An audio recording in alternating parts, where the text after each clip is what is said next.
실체가 있느냐 없느냐, 정윤회 씨가 국정에 개입을 했느냐 안 했느냐, 문체부 국과장 바뀌는데 역할을 한 거냐 안 한 거냐, 또 3인방은 그런 심부름을 한 것이냐 안 한 것이냐. 사건이 청와대의 의도대로 꼭 흘러가지 않은 것 같아요. 가장 최악의 방향으로 지금 흐르고 있는 거죠. 박근혜 대통령 문제 아닌가? 아직도 저희가 대통령인지 국회의원인지 모르는 것 같아요. 네, 한겨레 정치부 맡고 계시죠. 권태호 정치부장 자리에 나왔습니다. 안녕하세요. 예, 안녕하세요. 네, 정치부에 기자들이 몇 사람 있습니까? 저를 포함해서 모두 17명입니다. 17명. 네, 저하고 임석규 기자도 정치부 소속이니까 예, 그렇습니다. 우리 부장님 되시겠습니다. 이번 사건과 관련해서 무슨 특별 취재반이라든가 기동 취재반 이런 거 따로 편성하고 그런 거 없습니까? 특별 취재반이나 기동 취재반 이름을 붙인 것은 아니고요. 예. 이번 건과 상관없이 저희가 한 지난 8월 말쯤부터 네. 몇 가지 제보를 받고 계속 취재를 쭉 해왔었죠. 청와대와 관련된 제보입니까? 청와대 또는 이제 박 대통령 주변과 관련된 네. 취재를 쭉 해왔었는데 그 와중에 이제 그 헬스기구 윤전추 네. 비서관 청와대 비서관. 비서관 그것도 이제 일부 보도가 나가게 됐었고 네, 네, 네. 그 다음에 이제 이번 국정 개입 의혹 사건이 일어나면서 이제 문체부 국과장 인사와 관련된 네. 그것도 이제 같이 보도가 되게 된 유진룡 전 거죠. 장관. 예, 유진룡 전 장관 이 관련. 사건이 가닥이 굉장히 복잡한데요. 이 한겨레 신문에서 이번 사건 제목을 뭐라고 붙이고 있습니까? 지금 현재는 정윤회 씨 국정 개입 의혹 사건 뭐 그렇게 그렇게 출발은 규정을 했는데 하고 지금 있습니다. 정윤회 씨는 어디로 가버린 거 아닌가요? 그러니까요. 예, 그렇죠. 이게 사건이 계속해서 막 움직이면서 네. 이 막 변화가 되다 보니까 물론 이제 야당이나 이쪽에서는 국정농단이라고는 표현을 쓰기도 하고 또 이제 청와대에서 애초에는 청와대 문건 유출, 뭐 국기문란 이런 사건이라고 했는데 둘 다 양쪽 약간 표현이 좀 과한 표현이 있는 것 같고 네. 예, 저희가 이제 그 정도 선에서 지금 하고 있는데 나중에 이름이 계속 바뀝니다 사실. 마지막에는 그냥 박근혜 대통령 사건 이렇게 되지 않을까요? 글쎄요. 이 사건이 청와대의 의도대로 꼭 흘러가지 않은 것 같아요. 최근에 지금 그렇죠. 문건 유출 수사를 받던 최모 경위가 이제 스스로 목숨을 끊으면서 예. 청와대 민정수석 비서관실에 이제 수사 개입했다 이런 유서 비슷한 걸 남겨서 이제 청와대가 매우 굉장히 좀 곤란한 상황 같아요. 요즘 청와대 분위기 어떤가 궁금합니다. 굉장히 곤혹스럽죠. 예. 계속 처음부터 이 건이 계속해서 이제 청와대가 의도하지 않은 방향대로 최악의 방향대로 좀 그러니까요. 흘러가고 있죠. 예. 물론 이제 최경희가 자살 이후에 어저께 오후 5시께 유서가 공개가 됐죠. 유서가 공개된 이후에 1시간 만에 청와대에서 발표를 했죠. 우리는 이제 그 회유한 적이 없다라고 굉장히 빠르게 발표를 했죠. 그러나 청와대로서는 참 곤혹스럽게 된 것이 어쨌든 사람이 목숨을 끊으면서까지 그렇게 주장을 했다는 것에 대해서 그렇죠. 일반 국민들이 청와대의 주장들, 청와대의 반론들을 선뜻 받아들이기 힘들다는 것. 또 한 가지는 이전에도 청와대가 7인 모임 관련해서 언급을 계속했었죠. 물론 공식적으로 밝히지는 않았습니다만은 검찰을 통해서 이제 7인 모임에 대한 걸 네. 했었는데 바로 청와대에 있던 조홍천 전 공직기강 비서관이 이건 날조다, 뭐 윤필용 사건이다. 그러니까요. 라고 해서 그것과도 맥을 같이 하고 또 이거는 좀 말씀드리긴 조금 곤란합니다만은 이 사안을 전반적으로 청와대 내부에서 현장 지휘를 하고 있는 우병우 민정비서관. 네. 2009년에도 노무현 전 대통령 사건 주인검사였죠. 네네. 그때 당시에도 노무현 전 대통령이 이제 스스로 목숨을 끊은 사건과 자꾸 오버랩이 되면서 가장 최악의 방향으로 지금 흐르고 있는 거죠. 근데 검찰 수사에다 맡겼으면 가만히 있어야지. 왜 자꾸 무슨 사건 뭐 수사를 지휘한다거나 뭐 그런 모양새를 보이는 거죠? 상식적으로 좀 납득이 안 가는데요? 물론 청와대는 검찰 수사를 지휘한 적이 없다고 할 겁니다. 아니 피의자나 참고인한테 접촉을 하면 그 자체가 영향을 주는 거죠. 그런 거죠. 물론 이제 그것도 부분도 청와대는 피의자나 참고인과 접촉한 적이 없다고 말할 겁니다. 말하고 있습니다. 그러니까 청와대가 지금 최악의 그 대응을 하고 있는 것 같아요, 보면은. 왜냐하면 청와대 출신 전직 그 관련된 사람들하고 청와대고 계속 말들이 지금 진실게임 공방으로 가고 있거든요. 그렇죠. 조응천 전 공직기강 비서관도 그랬죠. 오아무개 행정관 그랬죠. 그렇죠. 협박받았다 지금 그러고 있지 그렇죠. 않습니까? 감찰 과정에서. 네. 또 최모국을 죽음으로까지 지금 자기 결백을 호소하고 있고요. 그렇죠. 청와대가 정말 그야말로 최악의 사건 대응을 하고 있는 것 같아요. 최악의 대통령부터 사건 이제 찌라시라고 했는데 이게 뭐 누가 봐도 이건 청와대 공식 문건이고. 이 사건이 터진 것 자체는 뭐 어쩔 수 없었다 하더라도 그 이후의 과정들을 보면 청와대는 최악의 수를 계속해서 거듭둔 거죠. 물론 첫 번째는 박근혜 대통령이 이거는 문서 유출에다 초점을 맞추면서 이제 국기문란 국기문란 찌라시라고 해버렸죠. 그렇게 하니까 이제 검찰의 수사 입지가 좁혀져 버린 거죠. 예. 그 상황에서는 검찰이 이제 이 사항 문건은 찌라시고 그리고 이거는 아무 근거가 없다라고 해도 국민들이 믿기가 힘들어져 버리는 상황을 스스로 만들어 버린 거죠.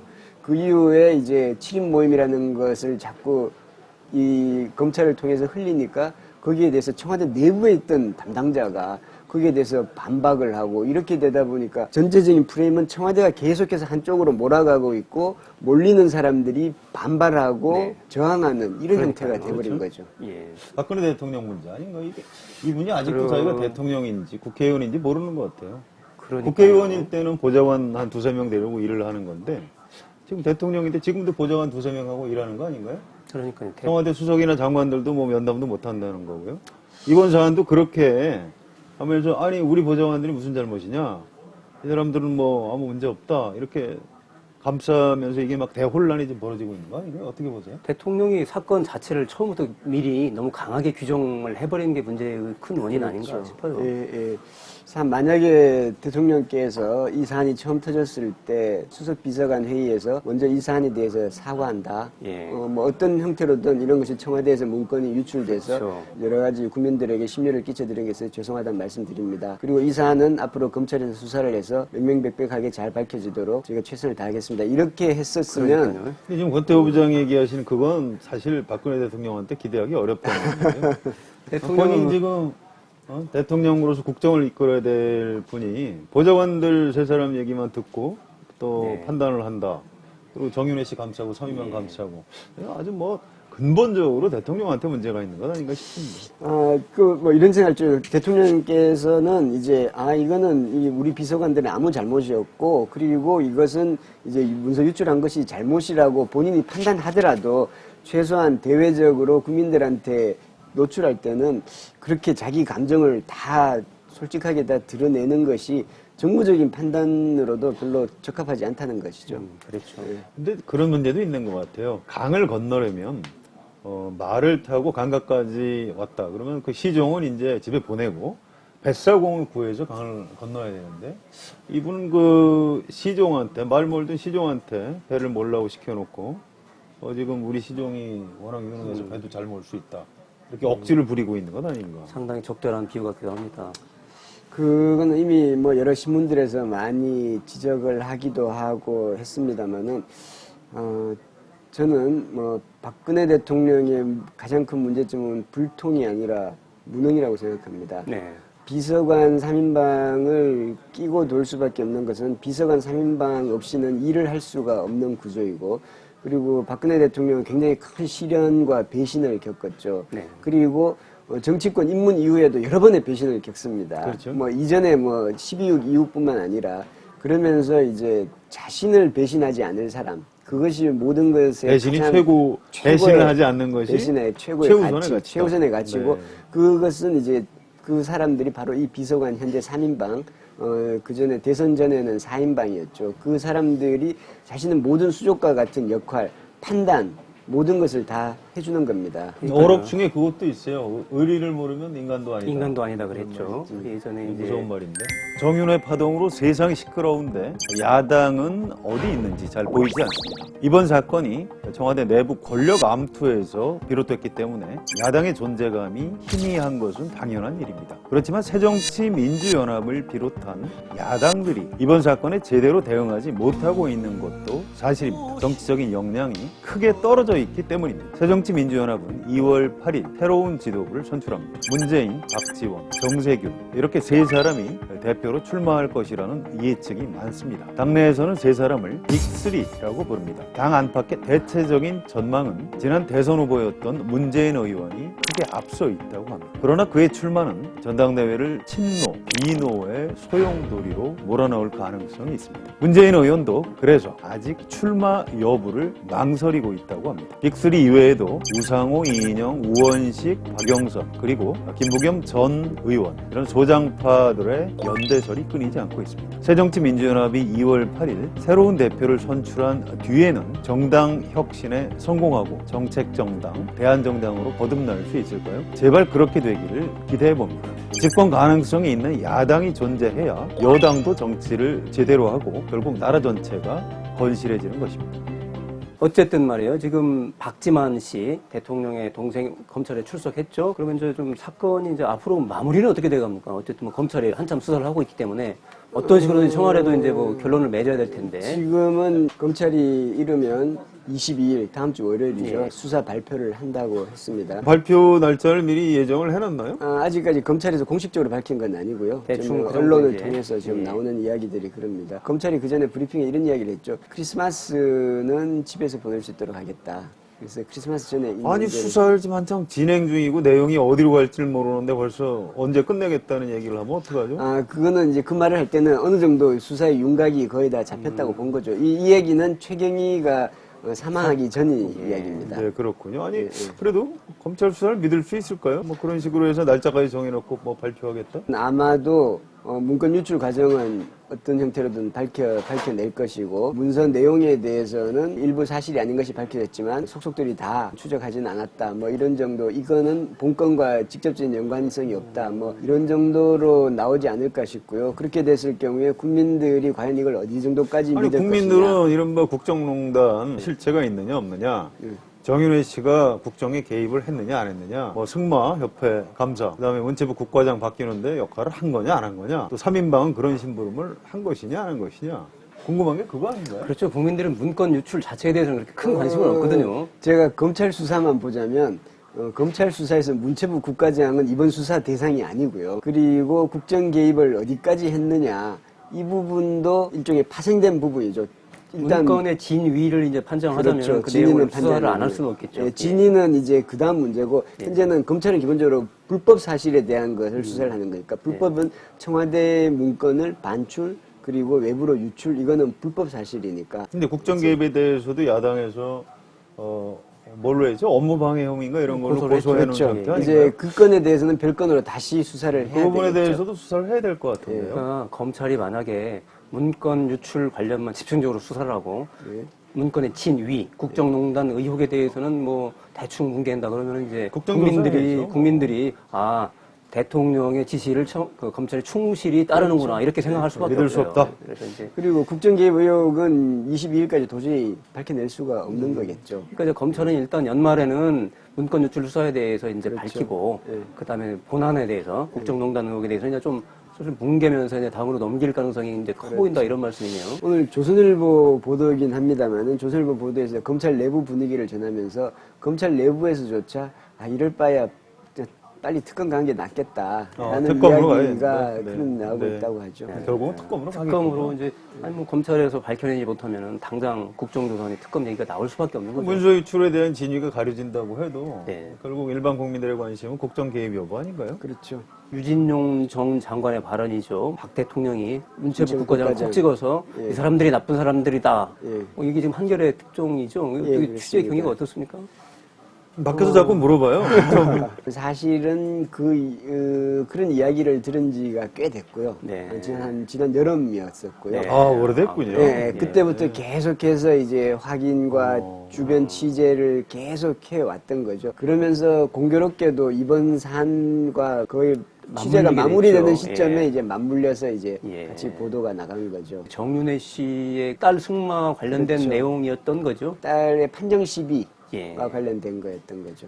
유진룡 전 장관은 그 발언을 공식 확인을 해준 건 조선일보를 통해서 그렇죠. 확인을 그렇습니다. 해줬는데요. 예. 왜 그랬을까요? 먼저 한겨레 신문에서 보도를 했으면 우리 한겨레 기자들한테 얘기를 해주는 게 맞는 거 아닌가요? 언론사에 있는 입장으로서는 한겨레를 통해서 인터뷰를 해서 딱 밝혀줬으면 더 좋았겠습니다는 생각이 듭니다만은 효과면에서 따져볼 때는 오히려 이 보수적인 신문사를 네. 통해서 함으로 인해서 그런 얘기. 더 이제 스피커가 더 커져버린 측면이 한겨레가 있죠. 먼저 보도했지만 조선일보를 통해서 확인했다. 네. 그러니까 이것은 진실이다. 그렇죠. 이렇게 국민들이 받아들일 가능성이 높다. 결과적으로 그렇죠. 그런 결과적으로 측면이 그렇게 있겠네요. 됐죠. 유진룡 전 장관이 머리가 좋은 분인가 보네요. 그런 그 양천 모임, 예, 예, 7인회, 예.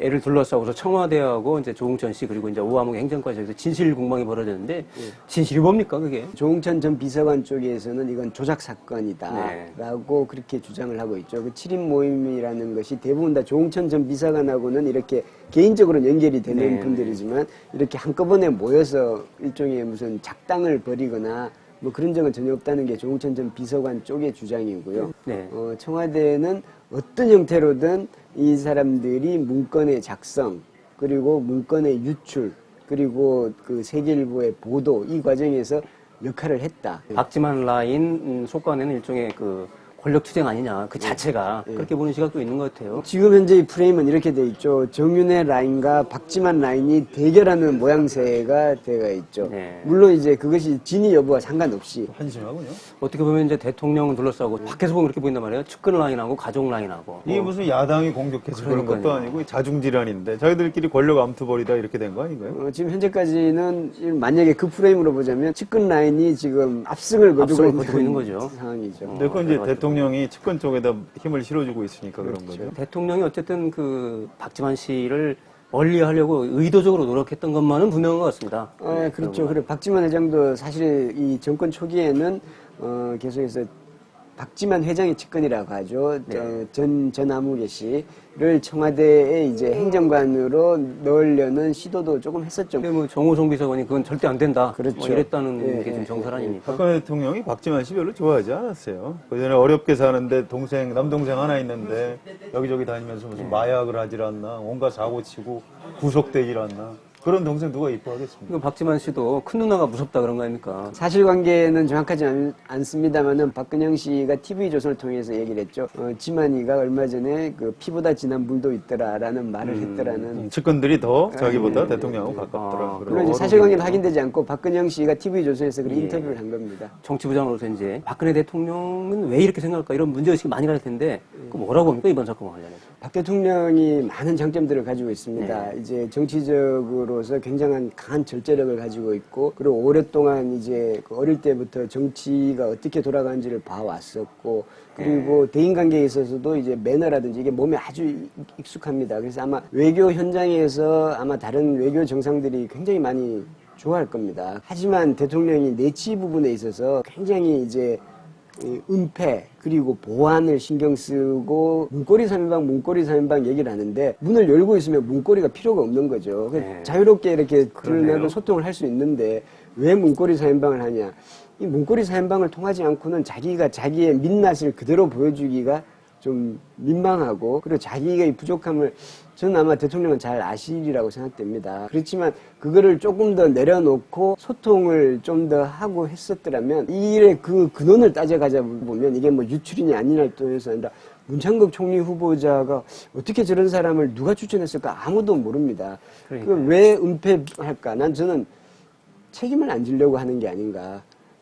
비선은 권한은 있지만 책임을 안 지는 게 비선입니다. 그렇죠. 이건 너무 합리적으로 설명을 하려고 하면 설명이 잘 안 되고요. 앞으로도 박근혜 대통령이 변할 걸로 기대하는 건 좀 포기하는 게 좋을 것 같습니다. 변하지 않으려고 봅니다. 변할 박근혜 의사도 별로 없는 것 대통령이 같아요. 변할 생각이 없는 것 같아요. 예. 이번 사건을 보면서. 피보다 진한 물도 있는 것 같더라. 이게 굉장히 이 사건의 본질을 보여주는 한 측면이 아닌가 싶습니다. 측근의 과도한 영향력은 대통령의 불안감을 먹고 자라는 거죠. 믿을 사람 측근밖에 없다. 이런 대통령의 인식이 바뀌지 않으면은 측근 비선의 국정농단 의혹은 결코 불식되지 않을 겁니다. 오늘은 이걸로 마치겠습니다. 수고하셨습니다. 예, 고맙습니다.